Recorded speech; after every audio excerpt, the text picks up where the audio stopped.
The air does not move. It hangs heavy, thick, and hot, like a wool blanket soaked in fire. Here the sun is a relentless, white-hot eye, beating down on cracked earth with punishing force. Mirages shimmer on the horizon, promising relief but delivering only more insulation. Every breath scorches the lungs. Life here seems to hold its breath, waiting for a respite that never comes. This is Death Valley, a name that warns of the dangers within.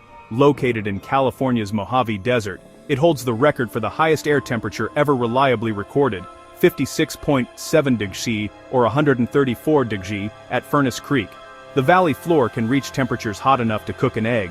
Mountains wall in the valley, their ancient faces painted in ochre and rust, silent witnesses to the struggle for existence. Below, vast salt flats stretch like frozen seas, crunching underfoot. Silence dominates, broken only by the wind or the scuttle of a creature built for survival. Death Valley is the hottest, driest, and lowest place in North America, a natural laboratory where the rules of ordinary life do not apply. To stand here is to feel utterly insignificant, humbled by the raw power of our planet. Why is Death Valley so hot? Its geography is the key. The valley is a deep, narrow basin, flanked by the Panamint and Amargosa ranges, mountain walls that trap the sun's energy. Dark soil and rocks absorb solar radiation, heating the air from below. The valley's depth means much of it lies below sea level. As air descends, it compresses and heats, a process called adiabatic heating. The result? A superheated pocket of air, with nowhere to escape. The same mountains that trap heat also block rain, creating a formidable rain shadow. Moisture from the Pacific is wrung out over the Sierra Nevada, leaving Death Valley with less than 5 centimeters of rain per year. The sun's energy pours in, is absorbed, and becomes trapped as heat in the deep basin. The dry, descending air only intensifies the effect. The result is a self-perpetuating oven, one of the most hostile environments on Earth. For humans, Death Valley is an alien world. Our bodies rely on sweating to cool down, but in this dry heat, sweat evaporates instantly, leading to rapid dehydration. The first signs: dizziness, headache, and fatigue as the blood thickens and the heart strains. Confusion and irritability follow, as the brain suffers from lack of hydration. Ignore these warnings, and heat stroke sets in. The body's thermostat fails, sweating stops, and core temperature soars above 40 degrees. Organs begin to fail. Without immediate help, heat stroke is often fatal. The danger is insidious. The dry air tricks you into thinking you're not sweating much, masking how much fluid you're losing. In Death Valley, you can lose liters of water in hours, even in the shade. The heat is not just uncomfortable, it's a persistent threat, turning a simple walk into a battle for survival. Even the fittest are vulnerable here. The valley's extremes test the limits of human endurance. In this place, en door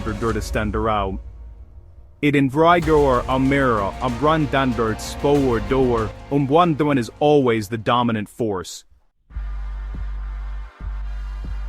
Death Valley's history is filled with cautionary tales. Its name comes from pioneers in 1849, the Bennett Arcane Party, who nearly perished crossing its expanse. Their ordeal gave the valley its ominous name, a warning etched in history. Modern technology hasn't made it safe. Every year, visitors find themselves in peril. Car breakdowns are common, and a simple mechanical failure can become a death sentence. In 2021, a man died after his car ran out of fuel. He tried to walk for help under the searing sun. Even experienced hikers are at risk.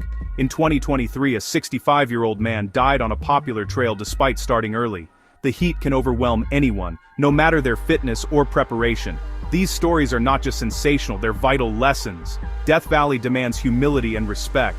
Visitors must be prepared, carry extra water, avoid exertion in the heat, and never underestimate the sun. The line between adventure and disaster here is razor thin. Why do people come to Death Valley, despite the risks? For scientists, it's a natural laboratory. Geologists study ancient rocks, biologists marvel at creatures adapted to survive. Adventurers come to test their limits, like those who run the grueling Badwater Ultramarathon in July. For them, enduring Death Valley is the ultimate test of mind and body. Tourists are drawn by the valley's otherworldly beauty. Badwater Basin, artist's palette, Zabriskie Point. Many come to see a landscape that looks more like Mars than Earth. It's a pilgrimage to the edge of habitability, a chance to witness nature's extremes.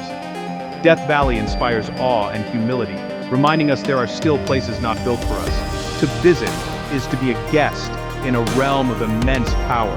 For many, the experience is unforgettable, a brush with the wildest side of our planet.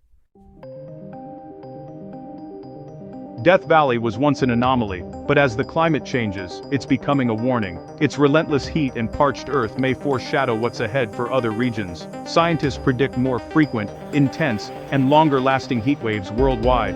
Areas already hot and dry could become uninhabitable, forcing migrations and straining resources.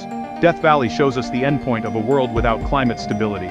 It's a living example of how geography and climate can create a place where water's scarce, and the sun is a destructive force. As we alter our atmosphere, we risk creating more death valleys in once temperate lands. These extreme places are not just curiosities, they're urgent classrooms. Death Valley teaches us about the limits of life and the power of our planet. It forces us to confront the reality of a world where the heat becomes unbearable. The future of our habitable world may depend on heeding the sun-baked warnings from the hottest place on Earth.